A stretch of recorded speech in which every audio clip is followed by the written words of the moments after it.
My fiancée, Isabel, wanted me to take the fall for Julian. He'd killed a pedestrian in a hit-and-run, and she thought I should do his time. This wasn't some sappy romance novel. I let her have it. She was unmoved. It's just a few years in prison, Leo.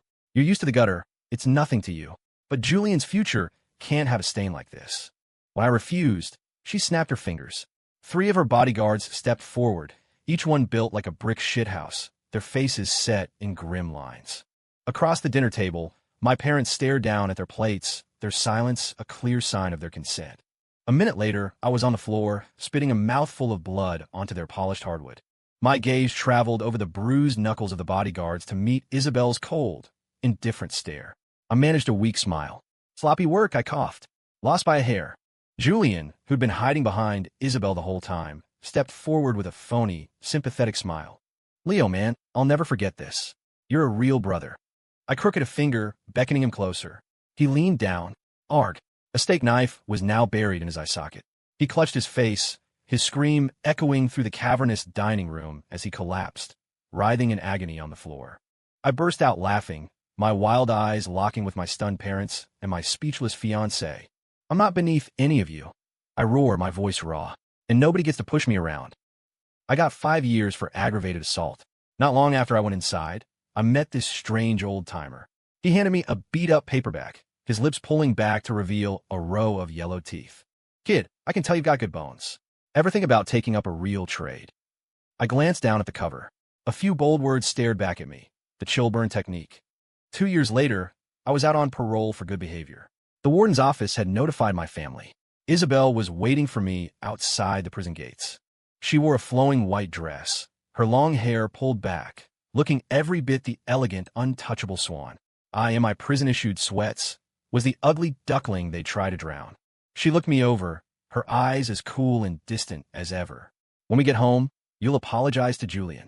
After that, I'll announce our engagement. I'd kept up with the news inside. I knew the Sterling and Vance families were on the verge of a merger, with several joint ventures in the works. Announcing the union of their 2 families would be a huge boost to their stock price. Still, not even a dog would marry this woman. I smoothed the wrinkles on my shirt, a faint, ironic smile playing on my lips. Marry an ex-con? What about your pristine reputation, Isabel? The merger is happening. This marriage is non-negotiable.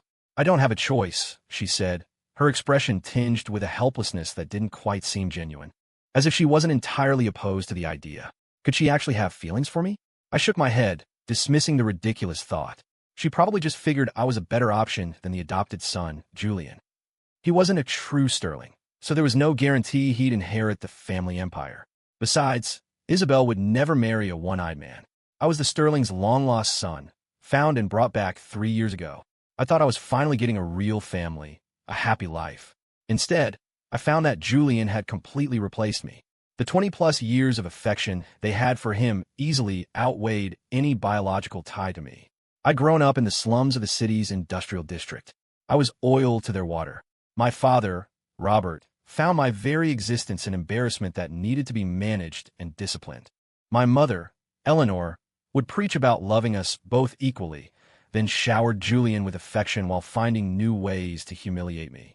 My older sister, Megan, cared only for the family business. She barely acknowledged my existence. And Isabel, she and Julian had grown up together, practically soulmates. The first time I met her, I was completely captivated. I did everything I could to be near her, to win her over. But for Isabel, I, her actual fiancé, was nothing more than an object of contempt. Her demand that I go to prison for Julian was the cold slap of water that finally woke me up. Now, looking at her, I felt nothing. I have no relationship with the Sterlings, I said flatly. And I'm not marrying you. My refusal was a command. She gestured, and the 3 bodyguards stepped forward again. We'd had this dance before. They were her personal security detail. Back when I was still trying to win her over, I'd show up at her family's company headquarters, and she'd have them throw me out. It was always 3-on-1, and I'd always lose by a hair. This time, let's see how it goes. I moved first, my palm striking one of the men square in the chest. Thump! A dull impact, followed by a searing, fiery pain that spread through his torso. In the same motion, I swept my leg low. He froze, his eyes bulging as a paralyzing cold shot through his lower body. The clash of sensations, a burning heat and a penetrating chill, was unbearable. He let out a strangled cry. What the hell was that? Chill burn, I said, my voice empty. He crumpled to the ground, foam bubbling at his lips. A few seconds later, the other two were down beside him. As Isabel stared in utter disbelief, I turned and walked away alone. The Gilded Lotus, Riverton's most exclusive wellness spa, was my destination. I was there to find Pops, the strange old man from prison, who'd gotten out a few months before me. He was the owner. Pops flashed a grin, his voice a gravelly rasp from a lifetime of cheap cigars. Good to have you out, kid. Now the real work begins. The story was that Pops had been a formidable boxer in his youth, making a lot of enemies along the way. As he got older, younger fighters started showing up at his gym to challenge him. He lost too many times, his reputation soured, and the gym went under. He pivoted to opening a high-end massage parlor, which, against all odds, became a massive success and a Riverton institution. But Pops was never happy. His dream was still to run a boxing gym. After years of tinkering, he'd managed to combine his family's fighting style with principles of deep tissue massage, creating a new method he called chill burn. He told me I was a natural, the greatest fighter he'd ever seen. The only man to have ever mastered the chill burn technique. The day I perfected the technique, an inmate a few cells down suddenly collapsed, convulsing on the floor. I alerted the guards, saved the man's life, and got a commendation. From then on, strange things kept happening around me. An inmate would go berserk and start brawl, and I'd be the one to restrain him. Another would try to hang himself, but not before calling me over to be his witness. Of course, I'd save him, report it, and get another commendation. In less than 6 months, I'd saved nearly 100 people. The prison administration hailed me as a model inmate and fast-tracked my parole. Unofficially, the other inmates complained I was a jinx, that trouble followed me everywhere, and they wanted me gone. The parole board's vote was unanimous. Of course, I knew it was all Pop's doing. He ran that prison with more authority than the warden, with a private cell, personal masseurs, and, unbelievably, a smartphone. As for me being a natural, give me a break. He spent all day binge-watching fantasy shows and reading pulpy sci-fi novels. His speech was full of dramatic flair. I wasn't falling for that. But one thing he said was true. I was now the strongest fighter in Riverton. Unbeatable. Pops taught me to fight and pulled strings to get me out early for one reason: to help him conquer Riverton's underground fight scene. Once I built up a name, he'd relaunch his boxing gym. To celebrate my release, Pops booked a private room at a high-end steakhouse. After dinner, he'd thoughtfully arrange for one of his spa's premium technicians to give me a private massage. Her name was Chloe. She had soft eyes, delicate features, and a stunning figure. She was an expert at her craft, no doubt about it. But behind her professional smile, I saw a flicker of something cold and brittle. A flame of vengeance ignited inside me. She was one of my enemies. Sensing my stare, Chloe looked at me a little more closely. You look really familiar. Have we met somewhere before? She didn't recognize me. She probably never even gave me a second thought back then. That year, her boyfriend had tormented me, and later, he'd hurt the person I cherished most, leading to an irreversible tragedy. I pushed the thoughts away and changed the subject. Why'd you get into this line of work? Chloe gave a bitter laugh, explaining that college wasn't for her and factory work was too hard. Don't look down on me, though, she added. A premium tech can clear 10 grand a month. I nodded. Why not find a guy? Someone to support you. Support? She scoffed. I have a boyfriend, but he's a loser. Barely makes any money, but he's got a hell of a temper. She pulled down the collar of her uniform, revealing a dark, ugly bruise on her chest. It looked like the imprint of a shoe. He hit you. He kicked me. Chloe said he drank too much, and when he was drunk, he got violent. The more pathetic her story sounded, the more pleasure I felt. How long have you two been together? A few years. We met in college. He was my first love. A jolt went through me. It was him, the bastard.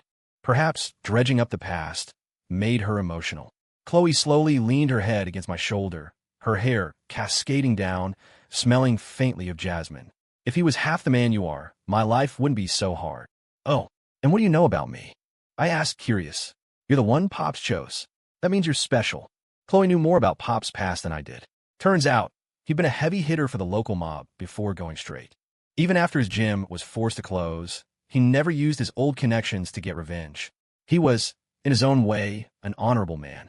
For the last few years, Pops has been traveling all over, scouting for talent. He even did a stint in prison just to find an apprentice. I was stunned. So he got himself locked up just to find me? Chloe nodded. Pops is a man with a dream. I was speechless. What about you, handsome? Chloe's breath was warm against my neck, her eyes mesmerizing. What kind of man are you? I'm a man, I said, my arm wrapping around her waist as I pulled her down on top of me.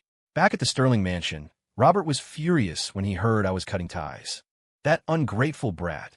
He has no sense of family loyalty. Eleanor, my mother, was even more venomous. That animal hurt Julian so badly, and he has the nerve to hold a grudge against us. Robert, just let him rot out there. Robert looked at his wife and sighed. He's still our blood, Eleanor. The family needs him. Julian could do everything he can, she shot back. Julian is blind in one eye. Do you really think Isabel's family will let her marry him now? You go ask them. Eleanor fell silent, her resentment for me deepening. Robert rubbed his temples and called for his daughter, Megan. Go find your brother. Tell him we're throwing a family dinner to welcome him home. Tell him to stop this childish nonsense. This was the first time Megan had ever sought me out. With the Sterling's resources, finding me at the spa was easy. My sister, who looked so much like me, was an expert at masking her emotions. The only time she ever showed a hint of a smile was when she was looking at Julian. But what she valued most was the family business. She believed everyone should sacrifice unconditionally for the company. I suspected she'd end up sacrificing her entire life to it. 2 years away had hardened me, built muscle on my frame. Megan seemed almost pleased by the change. This was what Sterling blood should look like. Father has arranged a welcome home dinner. Isabel will be there, she said coolly. Hilarious. A welcome home party for an ex-con. I sneered. I thought you were all such classy, high society people. I thought you looked down on trash like me. Megan, I'm done with you people. I don't recognize you as my family, you get it? Megan pointed out that she hadn't been there the day they tried to force me to take the fall. You being there or not wouldn't have changed a damn thing, I said with disgust. Her tone shifted. The company just acquired that parcel of land out by the old factory district. The grind. My blood ran cold. That was where I used to live. The place that held my most precious memories. What are you planning to do with it? Megan didn't answer directly, only saying there were no immediate plans for redevelopment. The implication was clear. My cooperation would determine its fate. I was silent for a long time. Finally, I agreed to go home. Stepping back into the Sterling mansion felt like entering a foreign country. The opulent decor was just as alienating as I remembered. At the long rectangular dining table, the whole family stared at me like I was an intruder. You're back. Good. Sit, Robert said, gesturing to the empty seat next to Isabel. Julian's face was a mask of fury. In 2 years, he'd grown his hair out, with long bangs deliberately covering his ruined eye. He looked androgynous and pathetic. I couldn't help but let out a short, sharp laugh, which seemed to strike a nerve. He's an ex-con, Julian snapped. He doesn't deserve to sit next to Isabel. I don't, I agreed. But a one-eyed cripple sure as hell doesn't either. Clang, Julian slammed his silverware down and yelled for a servant to throw me out. This time, Isabel said nothing. Her expression just grew colder. Megan shot me a warning glance before turning to tell Julian to calm down. Robert's voice boomed across the table, ordering Julian to show some restraint. Why is everyone blaming me? He's the one who stabbed me in the eye. Julian shrieked. I shrugged, feigning confusion. I already did the time. Why can't you be the bigger person? Bigger person my ass. See? I said, turning to my mother. He's even swearing at you now. Eleanor's brow furrowed, her pupils shrinking into 2 points of black fire. I knew she was about to explode, so I cut her off. You're just the adopted son, I declared, my voice ringing through the room. Once these two kick the bucket, I'm the sole heir to the Sterling fortune. And the first thing I'll do is throw you out on the street. My declaration of dominance hit its mark. Julian's good. I turned red. He grabbed Eleanor's arm and started to sob like a child. Mom, are you really going to let him bully me like this? Eleanor wrapped her arms around him protectively, glaring at me like an enraged mother hen. You monster. Wasn't it enough that you maimed him? Why are you so vicious? Isabel stood up, pointing a finger at me. Even if we get married, Julian will always be my brother. I will protect him. I laughed. Don't you get it? Marrying me is the cruelest thing you could do to him. This adopted son of yours is in love with you. How do you think he'll feel when you're in my bed, having my children? Megan shot to her feet, cutting me off. Leo, that's enough. We are a family. I wagged my finger. You never treated me like family before. I'm just returning the favor. Perhaps my 2 years away had made them forget who I really was. They didn't seem to recognize the person in front of them. The truth was, I'd always been this way. I'd just been blinded by a pretty face for a while. Now, Megan's face was grim. Isabel's gaze was a swirl of conflicting emotions, and Robert's brow was deeply furrowed in silent thought. Only Eleanor was still screeching. Get out. I don't recognize you as my son. From now on, Julian is my only son. Guess I won't be staying for dinner then, I said. I ripped a roasted chicken leg from the platter on the table and gnawed it clean. Then I tossed the bone into the trash can. The thud it made felt like a final goodbye. Everyone's expression was a mix of shock and anger. Only Julian's face was twisted in a mask of pure, unadulterated hatred. The grind was what they called the blighted neighborhood of decaying tenements and abandoned warehouses on the edge of the city. It used to be bustling with temp workers from the nearby factories. After the factories relocated, it became a ghost town. On a small hill behind the grind stood a simple, weathered wooden cross. Beneath it lay the woman who had saved my life, the woman to whom I owed everything. Her name was Clara. As far back as I can remember, it was just me and Clara. She was 3 years older than me, also an orphan. The story was that her parents, who were desperate for a son, had secretly abandoned her when she was born. Clara survived by collecting cans and scrap metal, raising herself, and, somehow me too. When she was old enough, she got a job as a package courier. It was enough to put me through school. I couldn't stand to see her work so hard, so I told her I wanted to drop out. I want to get a job too. It would be easier for you. But Clara refused. She told me I had to get an education, that without it, I'd never make real money. It didn't make sense to me. She was making over $5,000 a month.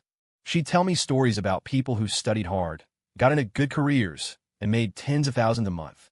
So if you want to make my life easier, she'd said, you'll work hard and get into college. I nodded and promised I would. I managed to get into a local university in Riverton.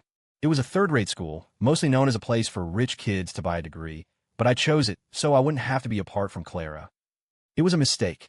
A couple of frat boy assholes targeted me right away. Knowing my background, they openly called me an orphan.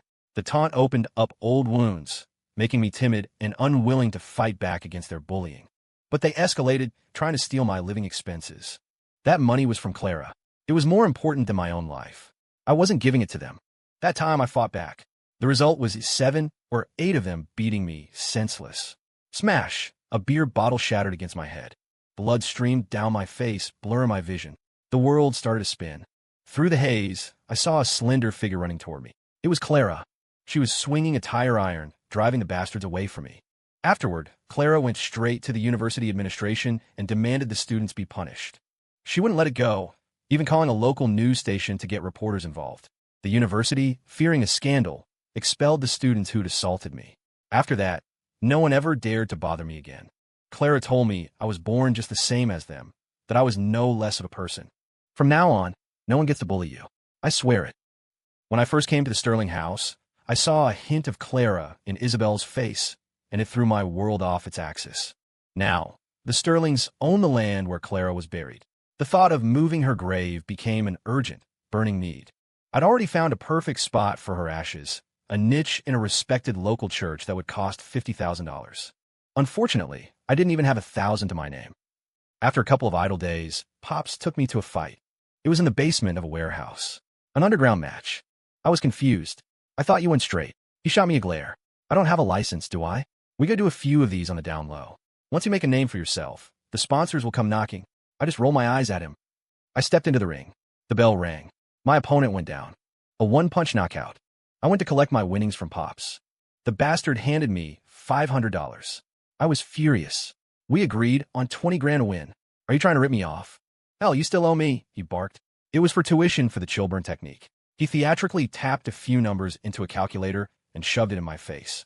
Should have called me master when you had the chance. Tuition, $19,500. I gave him a thumbs up. Fine, I'd pay it. Clara had raised me. Mistaking the Sterlings for family was a mistake I deeply regretted. From now on, I didn't want to be tied to anyone. In prison, I made a vow. The only person I would ever acknowledge was Clara. 500 was 500. The power was in my fists. The money would come. That night, after the fight, 6 burly men blocked my path in a dark alley. Leading them were Isabel and Julian. Julian wore a sadistic grin. Isabel, I want his legs broken. Isabel nodded, her face a cold mask. I promised Julian I would break one of your legs. After that, your debt to each other is settled. She pursed her lips, then added, but don't worry. I'll still marry you, even if you're a cripple. I'll take care of you. She said it while secretly watching my reaction. When she saw nothing, a flicker of light in her eyes died. Julian seethed with jealousy. I called Isabel a crazy bitch. Do us all a favor and marry this one-eyed freak. Just leave me the hell alone. Julian was livid. He ordered the men to attack, but the 6 of them only listened to Isabel, leaving him stomping his foot in frustration. Isabel's expression was complicated, but she finally gave them the signal. The men pulled out steel pipes, ready to swing. Just then, a group of figures rounded the corner, shouting as they ran toward us. At the head of the pack was Pops. I let out a sigh of relief. I'd sent him my location as soon as I saw trouble. The old man was sharp. The 2 groups faced off. Julian was dismissive. You think 4 guys and an old man can save you? I suggested he shake his head and look again. Julian tossed his bangs out of his eye. Holy shit, there are 8 of them. His face fell. Pops turned to me. What's the plan, kid? What do you think? I said. Wham! I lunged forward, landing a flying kick on one of the pipe-wielding thugs. In an instant, everyone piled in. The staff from a spa all had powerful hands. In a matter of moments, the 6 goons were on the ground. I had Julian pinned under my boot, his one good eye blazing with fury and helplessness. This is the last time, I warned him. You come after me again, and I'll send you to hell. Fuck you. Julian roared. You either kill me now, or I'm never going to stop. I looked up at Isabel. What do you say? Her face was pale. She knew she was on the losing end of this. This ends here. I promise Julian won't bother you again. And you'll stay away too? I added coldly. For a second, Isabel's body trembled. In the underground circuit, I was invincible. I won 7, 8 fights in a row, all of them by knockout. I started to make a name for myself in Riverton. Promoters and agents started calling, recruiting on behalf of wealthy backers. My life was suddenly filled with new faces, people with power, money, and women. The city I'd lived in for nearly 30 years was finally showing me its hidden, darker side. Chloe was always by my side. She wanted to break up with her boyfriend and be my woman exclusively. After all, I was supporting her, I didn't drink, and I was always gentle with her. Chloe often told me I was a man she could depend on, a man she wanted to marry. But I wasn't interested. I only told her I would teach her boyfriend a lesson for her, to help her get even. He hurt you, I'd said. He's going to pay for it. Hearing this, Chloe's eyes would glisten with tears. I was sure of it. She was madly in love with me. She was constantly trying new things to please me, afraid I'd get bored. Meeting you feels like a dream, she'd often say. I'm so happy. I'm afraid it's all going to disappear. I would comfort her, whispering in her ear. Maybe meeting me wasn't a dream. Maybe it was a curse. Following my plan, Chloe lured her boyfriend, Ryan, to one of my fights, convincing him to get in the ring with me. Years of heavy drinking had left him looking haggard, but his eyes still held a defiant arrogance. The moment he saw me, his face went white with shock. Leo, what the hell are you? I didn't give him time to think. One punch, and he was out cold. When Ryan woke up, he was in the grind, tied to a chair. I pulled Chloe into my arms, and she kissed me tenderly, right in front of him. The sight made Ryan's eyes burn with rage. Chloe, you cheating bitch. Slap. Chloe walked up to him and slapped him hard across the face.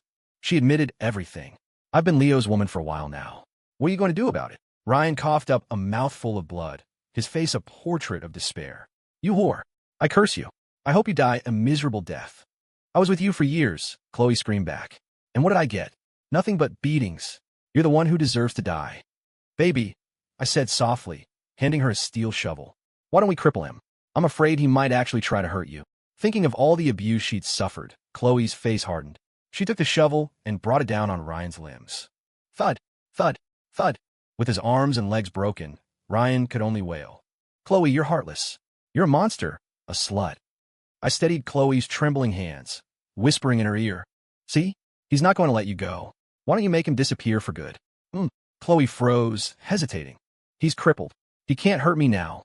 But he has a family, friends. They'll never stop harassing you, I murmured. And most importantly, I don't want to lose you. That was the key. It was like opening Pandora's box. A murderous glint appeared in Chloe's eyes. Another sickening thud. Ryan stopped breathing. Chloe collapsed against me, her body limp. Leo, I did it. For us. For our future. I praised her, telling her she did a great job. Then I called the police. With the silent security footage I provided, Chloe's guilt was undeniable. The night before her trial, she demanded to see me, threatening to kill herself if she couldn't. I granted her wish. In a holding cell, she looked at me, her face a canvas of confusion. She couldn't understand why I'd done this to her. Do you remember Clara? I asked. The woman at the food truck that night? Chloe's eyes widened in recognition. It was you. A moment of shock turned into a bitter laugh. I knew you looked familiar. That night, years ago, was just like this one.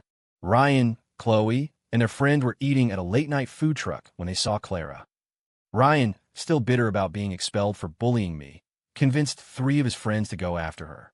They were delinquents with no fear of consequences. 2 of them held Clara's face against the hot grill while she screamed. The third kicked her repeatedly in the stomach.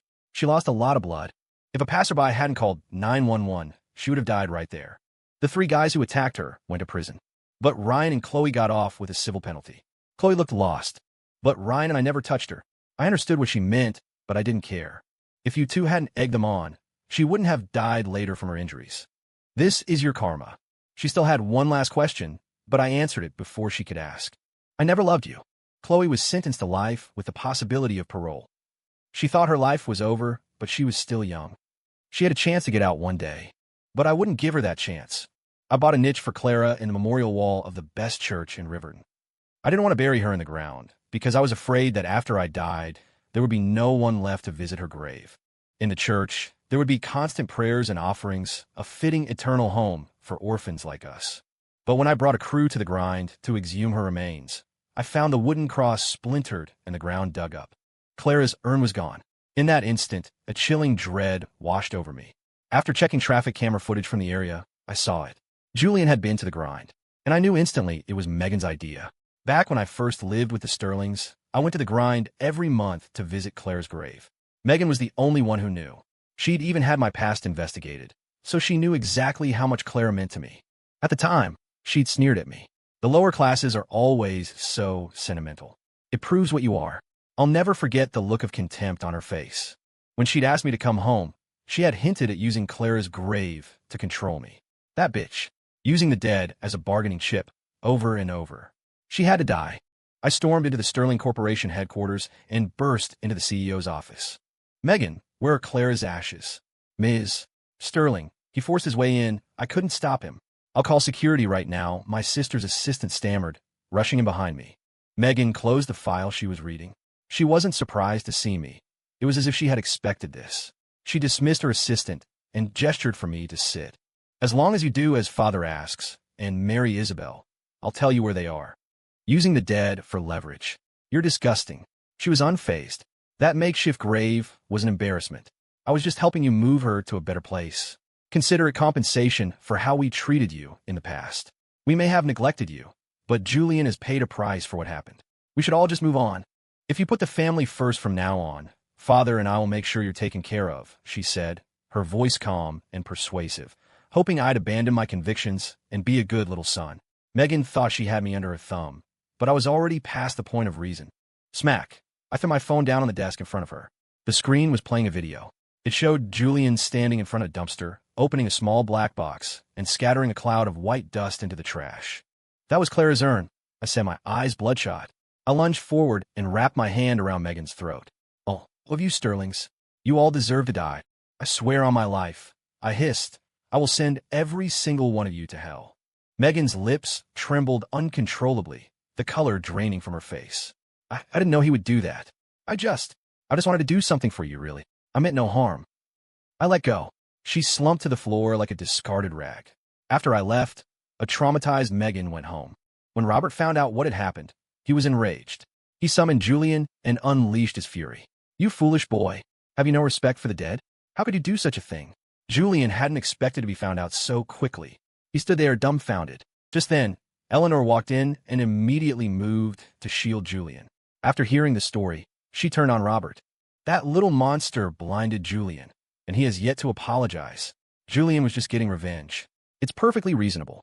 Furious at his wife's blatant favoritism, Robert's face grew red. Leo is your son too, Eleanor. Have you lost your mind? You're the one who's lost his mind, she shot back. He's already declared war on us, and you still think of that animal as your son? After more than 20 years, all of Eleanor's longing for her lost child had been poured into her adopted son. To her, Julian was the young Leo she'd lost. But Robert cared more about bloodlines. Or rather, he cared about profit. The Vance family already looked down on Julian's status as an adopted son. They certainly wouldn't approve of him now that he was blind in one eye. And besides, he noticed a certain spark in Isabel's eyes when she looked at Leo. Now, Robert Sterling was filled with a deep regret. He should never have underestimated his real son. I went to Pops, and told him I needed his help to destroy the Sterling family. I'll carry on your legacy, I told him. If I do it right, people will be bowing to your portrait for generations. Pops jumped to his feet. Don't jinx me, you little punk. I'm only 63, in the prime of my life. Stop talking nonsense. But I could tell the words had hit their mark. The idea of a legacy of his story being told for years to come in Riverton made his eyes light up. He immediately started talking about buying a new keyboard to write his memoirs. Still, he tried to caution me. Don't do something you'll regret, kid. They're still your family. What they did, it wasn't a death sentence. No, I said, they have to die. And my family, they've been gone for a long time. He saw the resolve in my eyes and gave a slow nod. In addition to Pop's underground network, I secured the backing of several of Riverton's most powerful business magnates. The price was my future participation in fixed fights, whenever they needed to ensure a certain outcome. Taking down the Sterlings is easy enough, one of the tycoons said after hearing my plan. Why make it so complicated?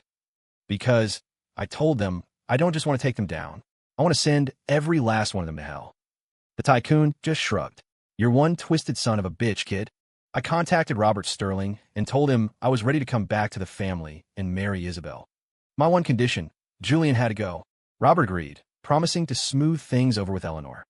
He then secretly sent Julian to live at their old family estate in the countryside. He assumed that once the marriage solidified the merger, the Sterling Empire would grow even stronger. He believed that when I saw the true power of the family, I would naturally fall in line. Who wouldn't want a life of luxury? Who wouldn't want to be one of the elite? We shared the same blood. Surely I would come to understand his perspective. He had no idea this was the beginning of his nightmare. Hearing that I'd had a change of heart, the normally aloof Isabel actually came to see me. I'm glad you came to your senses, she said, offering a rare explanation. I've always seen Julian as family, like a brother. There was never anything romantic between us. She was trying to justify her past actions, how she'd always sided with the adopted son, even trying to send me to prison for him. I could see the affection for me in her eyes now, and I felt a wave of disgust. Some people are just like that. They don't appreciate what they have until it's gone, and then they come crawling back. Pathetic. Thinking of all the times Isabel had wronged me, I knew she couldn't be spared. I made up an excuse to take her out to dinner. Over a candlelit meal, I slipped a drug in her wine. After a few glasses, she was unconscious. I took her to an abandoned warehouse. The place was derelict, empty except for a single large mattress in the center of the floor. In the four corners of the room, however, more than a dozen hidden cameras were recording. I threw Isabel onto the mattress and went upstairs to a small office. Inside, 7 or 8 men in black suits were waiting. A man with long hair was on the floor, mumbling incoherently, his eyes glazed over, as if he were high. Julian, I said, nudging his chin up with the toe of my boot. Remember me? I spit on his face. I'd had him snatched from the countryside and pumped full of drugs. He was completely out of his mind. It was time to begin. One of the men in black clipped a dog leash to a collar around Julian's neck and led him downstairs. The moment he saw Isabel's naked body, his drugged-out lust ignited. He lunged at her like a rabid animal, his hands clamping down on her collarbones as if he wanted to tear her apart. At the same time, a different drug I'd given Isabel began to take effect. She started to respond to him, to welcome him. From the monitor in the office, I watched the whole disgusting spectacle unfold. It went on for 2 hours. In the days that followed, our families began preparing for the wedding. Isabel was in her element, ordering a custom-made gown, planning a honeymoon in Europe, throwing herself into the arrangements. I played my part, posing for engagement photos, getting fitted for a tuxedo. As we spent more time together, she began to open up, her attitude softening. I know this started as a business arrangement, she said one day, but you fit all my criteria for a husband.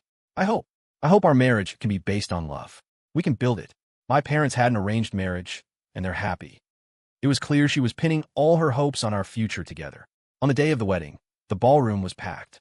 The hotel valet line was dozens of Bentleys deep. It wasn't just friends and family of the Sterlings and the Fiancée. It was a who's who of Riverton's elite. The two families were using the event as a show of force, paving the way for future market expansion. At noon, I walked Isabel down the aisle and onto the stage. As the officiant began, we stood, accepting the congratulations of the crowd. Suddenly, a discordant voice cut through the room. Isabel, you can't marry him. Julian burst through the doors. Everyone recognized the Sterling's adopted son. A hush fell over the room. Are you insane? Get out of here, Isabel hissed, her face a mixture of shame and fury as Julian approached the stage. "Julian, if you ruin this, I will never forgive you." "No," Julian said, his jaw tight. "If you marry Leo, you'll regret it. I'm the one who's right for you." "You?" I said with a light chuckle. "A one-eyed cripple." "Because," Julian declared, his voice ringing out, "Isabel and I have already been together as husband and wife." The room erupted in gasps and murmurs. From the head table, Robert Sterling nearly fell out of his chair. He pointed a trembling finger at Julian. "You're lying. Are you trying to destroy this family, you animal?" It was the first time Robert had ever called Julian an animal. "Perfect. He doesn't look like he's lying." Someone whispered from the crowd. "So, the brothers are sharing a wife? Lucky girl. Well, Isabel is beautiful. Gonna have both of them? She's a modern-day empress."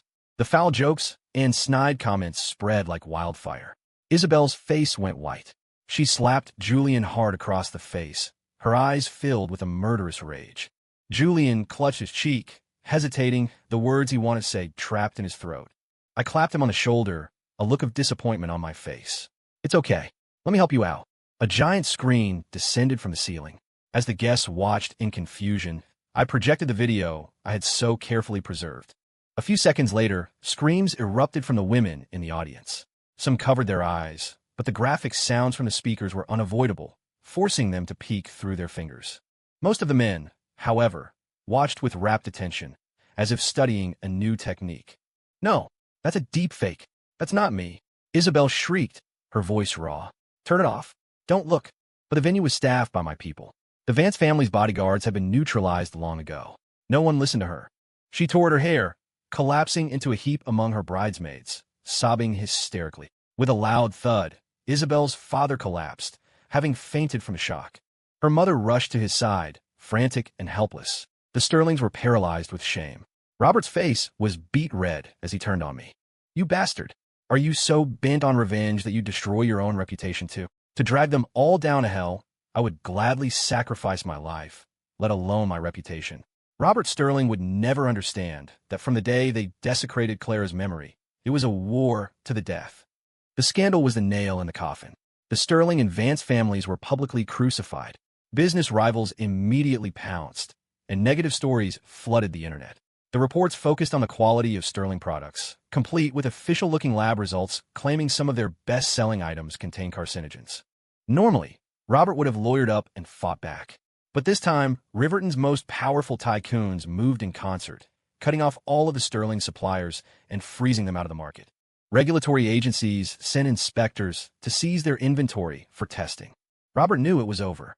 He unleashed all his fury on Julian, whipping him with a leather belt until the boy was crying and begging for mercy on the floor. Eleanor couldn't bear to watch and threw herself in front of Julian to protect him. "Robert, it's done. Beating him to death won't change anything. It was that monster, Leo. He's the one who tricked our Julian." At that moment, Julian pulled out a fruit knife he'd hidden and lunged from behind Eleanor. The blade plunged into Robert's chest, sinking all the way to the hilt.